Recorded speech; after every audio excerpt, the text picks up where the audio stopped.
Channel کو subscribe کریں اور بیل کے آئیکن پر پریس کر دیجئے تاکہ ہر نئی ویڈیو سب سے پہلے آپ حاصل کر سکیں۔ ایک بار درود پاک پڑھ کے کمنٹس میں اللہ لکھتے ہیں۔ مرنے والوں کے لیے ان کے انتقال کے بعد دعاؤں کے سلسلے پسماندگان کی طرف سے جاری رہتے ہیں، اور ہماری ایسی جو تقاریب منعقد ہوتی ہیں ان کے بنیادی مقصد 3 ہوتے ہیں۔ پہلا مقصد دعائے مغفرت، اور جب بندے ہاتھ اٹھا کے اللہ سے دعا مانگتے ہیں اللہ تعالیٰ اٹھے ہوئے ہاتھوں کو خالی نہیں موڑتا۔ حدیث شریف کے پر نور الفاظ ہیں، ان ربکم حیی کریم یستحیی من عبدہ اذا رفع یدیہ ان یردہما صفرا۔ تمہارا رب حیا کرنے والا، کرم فرمانے والا، زندہ اور کریم ہے۔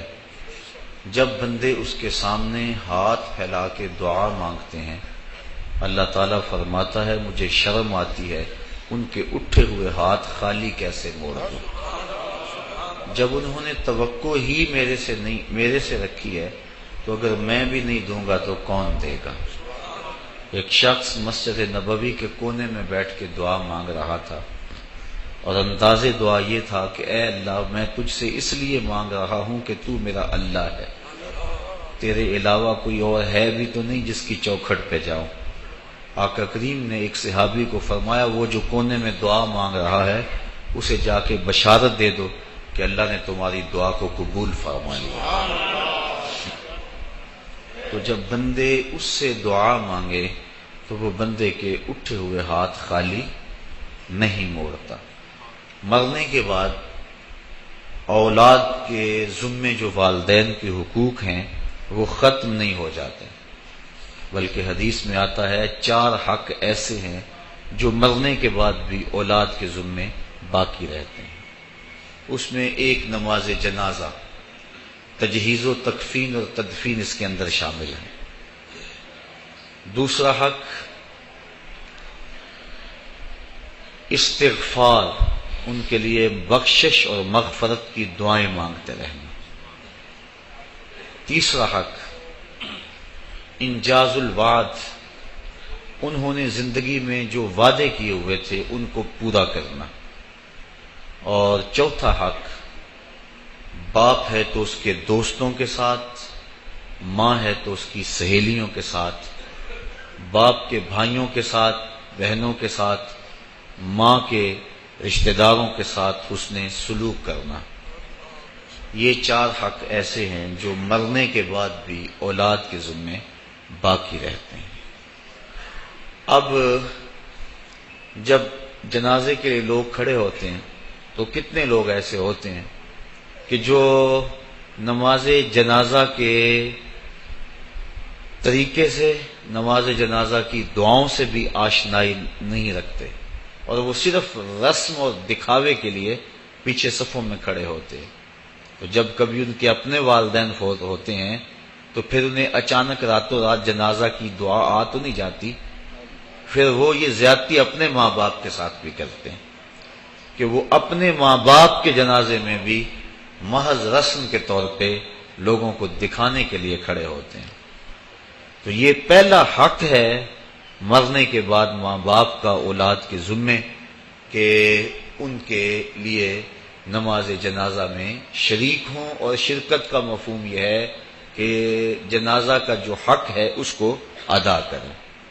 بلکہ نماز جنازہ میں سب سے زیادہ جنازہ پڑھانے کا حقدار جو ہے وہ ولی اقرب ہے، اس کے بعد امام الحی یعنی محلے کا امام اس کے بعد آتا ہے، اس کے بعد پھر شہر کا امام آتا ہے۔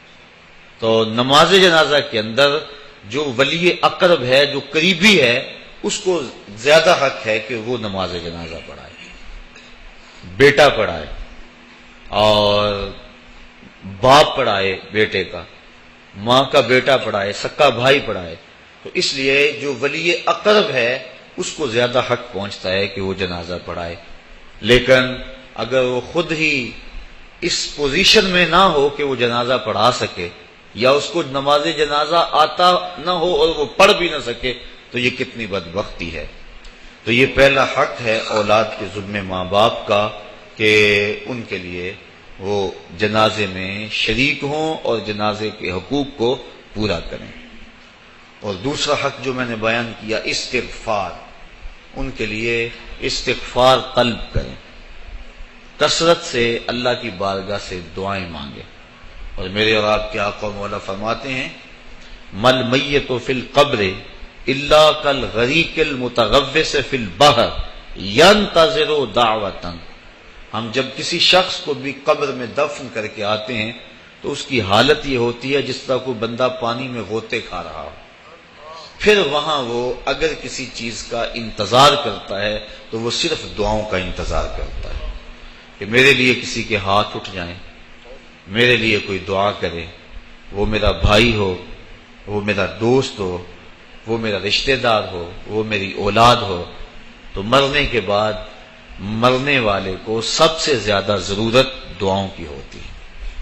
اور ایک دوسری روایت کے لفظ ہیں کہ جب کوئی شخص اس دنیا سے چلا جاتا ہے تو اس کے اعمال کا سلسلہ منقطع ہو جاتا ہے، لیکن 3 عمل اس کے بعد جاری رہتے ہیں، ایک صدقہ جاریہ، دوسرا علم نافع، اور تیسرا وَوَلَدٌ صَالِحٌ يَدْعُو لَهُ، وہ نیک اولاد جو والدین کے لیے دعا مغفرت کی کرتی رہے۔ تو تیسرا حق بر الاصدقاء ہے کہ باپ کے رشتہ داروں اور دوستوں کے ساتھ، ماں کے رشتہ داروں اور سہیلیوں کے ساتھ حسن سلوک کیا جائے تاکہ ان کی قبر میں روح آسودہ ہو۔ اور آقا کریم علیہ السلام نے فرمایا اگر کوئی شخص ماں باپ کے ساتھ صلہ رحمی نہیں کر سکا تو وہ بعد میں اپنی خالہ کے ساتھ ماں کی جگہ پہ صلہ رحمی کرے اور ماں کی سہیلیوں کے ساتھ صلہ رحمی کرے تو اللہ تعالیٰ جل شانہ اس کو ماں کی رضا عطا فرما دے گا۔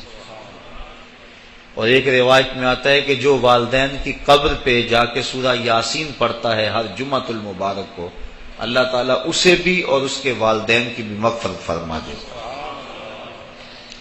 اور چوتھا حق انجاز الوعد، انہوں نے زندگی میں جو وعدے کیے ہیں اولاد کی ذمہ داری ہے کہ ان وعدوں کو پورا کرنے کی کوشش کرے۔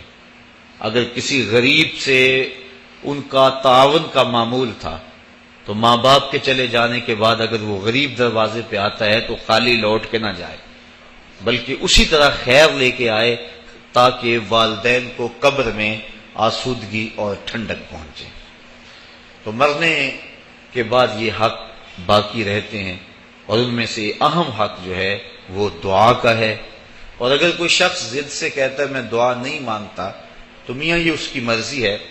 اللہ تعالیٰ جل شانہ تو قرآن میں واضح اور دو ٹوک فرماتا ہے کل ما یابو بکم ربی لولا دعاؤکم، محبوب تم فرما دو اے لوگو اگر تم دعا نہیں کرو گے تو اللہ بھی پرواہ کرنا چھوڑ دے گا۔ تمہاری ضرورت ہے کہ تم مانگو، اور جب تم مانگنے والے اتنے متکبر ہو گئے ہو کہتے ہم نہیں مانگتے تو وہ تو پہلے ہی بے نیاز ہے، اس لیے تم اگر مانگتے رہو گے وہ تمہاری جھولیاں بھرتا رہے گا، اور اگر تم متکبر ہو جاؤ گے نہیں پرواہ کرو گے تو وہ تو پہلے ہی بے نیاز ہے۔ مانگنا تمہاری ضرورت ہے، اس کی ضرورت نہیں ہے کہ وہ تمہیں دے، لہذا تم اس کو اس سے طلب کرتے رہو، جھولی پھیلا پھیلا کے مانگتے رہو، وہ تمہاری جھولیاں بھرتا رہے گا۔